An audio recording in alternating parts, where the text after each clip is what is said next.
So, what's up mga sir, mga lods? So, magandang hapon sa inyong lahat. So ngayon mga sir, mga lods, bali, may assemble tayong makina. So, yung makina na to, boss, is XRM110. Ikakabit to sa trail bike. So, bali, sabi ng may-ari, yung loaded siya, pero pang touring set lang, kumbaga, or yung pwede nagagamit sa daily use. So ngayon mga sir, mga lods, bubuksan natin to. So para makita nyo, ito yung unang part ng video natin, although di natin ipapakita lahat mga sir, mga lods, kung paano ikabit. So kasi madami namang video tutorial dyan kung paano mag-assemble at saka disassemble ng mga ganitong motor. So bali, papakita ko lang sa inyo mga sir, mga lods, yung mga pyesa na ginamit namin sa makina ng XRM110 para sa touring set sa trail bike. So yung kaha nito, or yung buong ng motor, yung chassis ng mga sermalods, is nandun sa kasa natin sa shop ni Boss James. Shout out sa iyo, Boss James. So bali, pag natapos na itong makina, so dadalhin to doon para makabit na din at matesting din natin. So bubuksan natin mga sir, mga lods, isa-isa para makita nyo yung mga pyesa na gagamitin. So una, itong pyesa na ito mga sir, mga lods. So ito natin.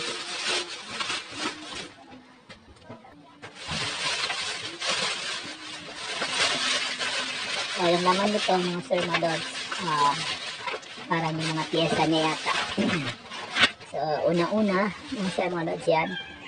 So yung takip ng cylinder head natin, kasi nga bali yung gagamitin nga namin na rocker arm doon is yung bearing type na, hindi na yung slide type, bearing type na yung gagamitin natin. So kailangan natin ng mahabang space dito para hindi umabot kapag nagpe-play yung cam. So ito siya. So yung brand niya is Monster. So ito. So sunod, ito na yan mga sa mga sinasabi ko, rocker arm bearing type na. So although XRM110 is slide type siya, so ito bearing. Pero actually mga sir, mga lods, hindi pa ako sigurado kung ikakabit ko ba to, kasi medyo madami yung kumbaga sa parang mahirap. Mas prepared ko pa yung slide type, pero try na lang natin mga sir, mga lods. So hindi tayo expert sa pag kakalikot ng makina mga sir, mga lods. So yun, tayo expert sa pagkakalikot mga sir, mga lods. Baguhan pa lang tayo, pero kahit ganoon, try natin yung best natin. So TTGR yung brand ng rocker arm natin, XRM110 dollar type. Tapos yung standard regulator, binili ng may-ari para doon sa makina niya. So standard regulator yan. Kung lang nagkakamali, yung binili nito is di ko alam. Yun lang. Then ito, extra piston ring ng 5.4 mm na bore. Tapos yun, Pitts bike yung gamit natin clutch line, yung mga sir, mga lods. So, yung spring, pinag-iisipan ko pa kung Pitts bike din may kakabit ko, or yung standard spring lang. Pero yung lining natin, Pitts bike. So, shout out Pitts bike. Baka naman, so although kahit baguhang vlogger lang tayo mga lods, sana mapansin tayo na Pitts bike at saka yung mga iba na din brand. So, ako mga sir, mga lods, hindi ako nag-i-stick sa isang brand. Halos lahat ng brand ginagamit ko kasi lahat naman ng gawa nila is okay. So depende na lang sa atin, sa mga setup natin mga sir, mga lods. So although yung sikat ngayon is si Pitts bike nga, pati yung mga 5 to at saka iba pa. So yun mga sir, mga lods. Tapos sunod naman mga sir, mga lods, yung cams na gagamitin natin. So yung cam na gagamitin natin, so yan, Pitts bike din, para makita ni Pitts bike, yan. So, di ko sure yung rate nito mga sir, mga lods, kung ilang rate to.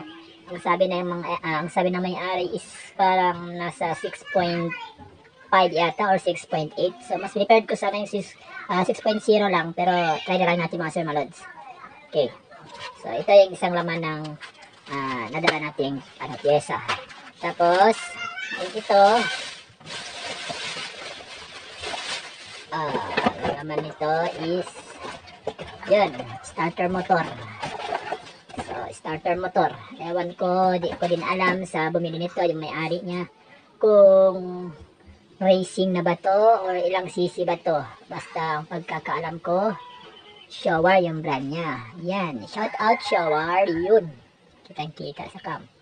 So, next natin buksan yung isa mga sir mga lods para malatagan natin yung makina at saka makabit natin. So, ito yung next na dala natin siya sa mga sir mga lods. So, doon pa rin to sa SRM. So, una, top gasket. So, Apple brand gasket. So, may ito yung mga magandang ano. Yan, Apple. Okay. So, doon yan gagamitin, top gasket. Tapos, ito yung medyo di ko na ano. Sabi ko sa may-ari, dapat kung naka-cam tayo, dapat yung gagamitin natin is adjustable timing gear. So, ito yung nabili niya mga sir mga lods, stock cam, sprocket cam gear. So, tayo na lang natin. Sunod, yung takip naman ng ating bag tappet. Takip sa bag.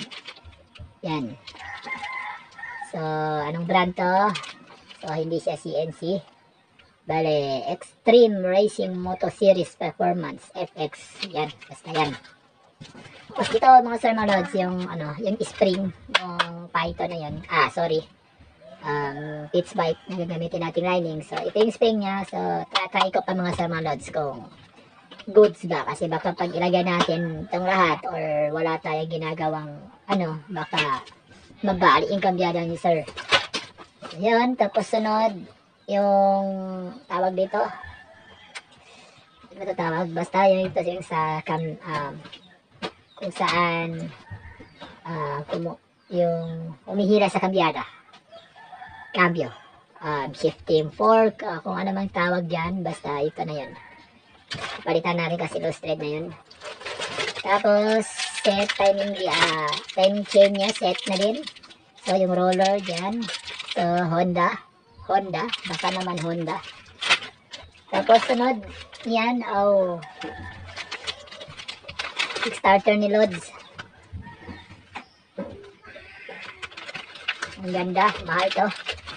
So, TLM 110. Hindi ko alam bakit LED nakalagay. Hindi naman to iniilaw.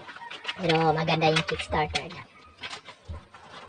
Tapos sunod, yung Bendix drive or ano ba to? Starter. Starter niya mga sir mga lods. So, i-check natin kung good pa to. Starter Bendix. XRM 110 Yamamoto ang brand. So, yun. Na natin.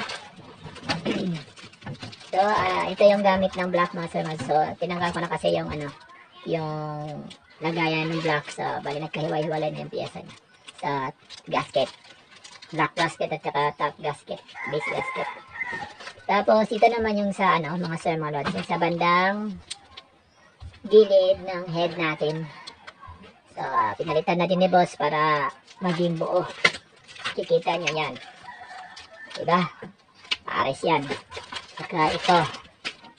Yan. So, mahilig si sir sa star. Sa star si sir. Tapos, iba naman yung overhauling natin. Gasket set. Para walang leak yung makina ni boss. So, nandito pa yung motor dito. So, yun. Next. Stator. Stator naman mga sir mga lods. Yung ginamit namin. Hindi ako nagkakamali. Is MRTR ata mga sir mga lods. So, sabi ni Lods, original daw, standard daw. So, hindi ko alam. Standard ba to or aftermarket lang. Pero sa wiring, kung titingnan natin, solid ang wire. So, standard to. Yan. Libre to. Si Shopee. 101 or 1101 liquid gasket. Tapos, bale, ito yung ano niya mga sir mga lods. Bale, gagawin tong ano, clutch, manual clutch ni sir yung motor niya. So, pag gagawin manual clutch, so, mas prepared ko yung ano mga sir, yung naka crankcase niya para di tayo pahirapan sa pagpapalit ng lines. Yun. Then next, cylinder head, big valve. Big valve mga sir mga lods, big valve yan. Yan, nakikita nyo ang valve. So, di ko pa sure yung size ng mga sir mga lods kasi sabi ko kasi hindi ako bihasa sa ganitong pagsiset up. First time ako. So, ako sineset up ko palagi. Puro stock lang. Mga karikot-karikot lang. Pero, try natin to mga sir mga lods. So, masa-challenge tayo dito. So, wag na mag-comment yung mga marunong dyan. Kasi hindi ako marunong pa mga sir mga lods. So hindi ko alam kung Pitts Bike din yata ito mga sir mga lods or anong brand to ng ano niya kasi natanggal ko na yung carton. So, ayan, big bag head. Then, yung black natin, Pitts Bike. Pitts Bike, baka naman, Pitts Bike. So, Pitts Bike. So, dito, 54mm. So, sa tingin ko parang magluluwag pa ako ng konti sa crankcase niya. Konti lang naman. Pero, after nun, goods na 54. So, tip lang mga sir mga lods ha, sa pagkakabit ng piston mga sir mga lods, huwag po tayong mag-rely sa sulat nito mga sir mga lods. Huwag kayo mag-rely sa sulat niya mga sir mga lods ha. Kasi kung magre-rely tayo dyan, wala yung pagkakabit mo. 54. So, hindi. Kasi hindi mo nakikita niyo mga sir mga lods, may mark siya. So, yung mark na araw niyan is nakatutok yan doon sa exhaust. Sa exhaust yan. So, pag kinabit ganyan mga sir mga lods, kung babasahin mo pabaliktad. Okay? So, ganyan yung pagkakabit ng tamang piston. Hindi yung paganyan mga sir mga lods. Saka yung iba din, magbabase ka sa valve pocket. So, may mga brand ng piston or mga yung aftermarket na piston, yung valve pocket nila is medyo nakakahilo kasi 'di ba yung sa bandang intake yun ang may pinakamalaking valve, yan sa bandang exhaust yung ang may maliit. So kung nakikita niyo sa mga sir mga lods, nandoon yung pinakamalaking valve pocket, dito yung sakto-sakto lang. So ito yung exhaust, ito yung intake. So sa mga aftermarket mga sir mga lods, minsan dito yung maliit, ito yung nagiging malaki. So ngayon ang mangyayari, yung in na may nakalagay na in is nakatutok na pababa kasi yung valve pocket ang tinitingnan nila. So huwag kayo magtitingin sa valve pocket mga sir mga lods. Tignan nyo yung in kasi may naka-indicate naman na in, or kung wala mang in katulad dito may mark. Kung wala namang mark ganyan, minsan may arrow dito sa gitna nakatutok pababa. So pang exhaust yan lahat. Minsan din kung walang ganyan, meron yung parang dot lang, tuldok lang pababa din yun mga sir mga lods. So, konting idea lang. So, sa mga, kung mali man yung binigay kong information mga sir mga lods, so, paki-correct na lang. Pitts Bike. Okay, so black na din, Pitts Bike. Siyempre, Pitts Bike yung piston, Pitts Bike din yung black. So, first time ko to mga sir mga lods na magse-set up ng Pitts Bike. Branded yung piston. So, napakahigpit. Pitts Bike. So, first time ko kasi mga ginagamit ko lang black dati. Aftermarket lang lahat. Pero kahit aftermarket yan mga sir mga lods, huwag kayong humabol. Kasi mahahabol nyo ako. Then, next mga sir mga lods, yung neutral switch. Neutral light switch or yung gear shifting switch na. Yan. Then, oil pump. Pinalitan na ng bagong oil pump para sigurado yung langis natin mga sir mga lods. So, yun lang. Ito. Ganito sana. Ganito kasi nakalagay sa ano niya. So, bali papalitan. So, ito pala yung unang binili ni sir. So, mali. Kasi pang wave 100 or mga naka-wave alpha. So, maliliit yun mga sir mga lods. So, di yan pwede. So, yan. Tapos itong bearing. Okay. So, next tayo mga sir mga lods. So, ito yung mga pyesa niya. Dito na sa loob. Gagamitin. So yun mga sir mga lods, so di na natin bubuksan yung dalawa kasi itong makina, itong isa mga sir mga lods, ito yung makina niya, yung crankcase niya, yung kabuuan. Tapos ito naman dito mga sir mga lods, ito dito sa loob is yung connecting rod niya. So di ko nang papakita mga sir mga lods, mag-update na lang ako sa next video mga sir mga lods para sa pagkakabit natin doon sa makina. So shoutout sa may-ari nito, salamat sa tiwala boss. Huwag ka rin mag-expect ng sobra-sobra boss kasi pero sinabi ko, baguhan pa lang tayo, pero try natin yung best natin. No, mga sir, mga lods. So, shout out sa mga Yamaha dyan. So, Yamaha user here. So, yun lang mga sir, mga lods. Peace out.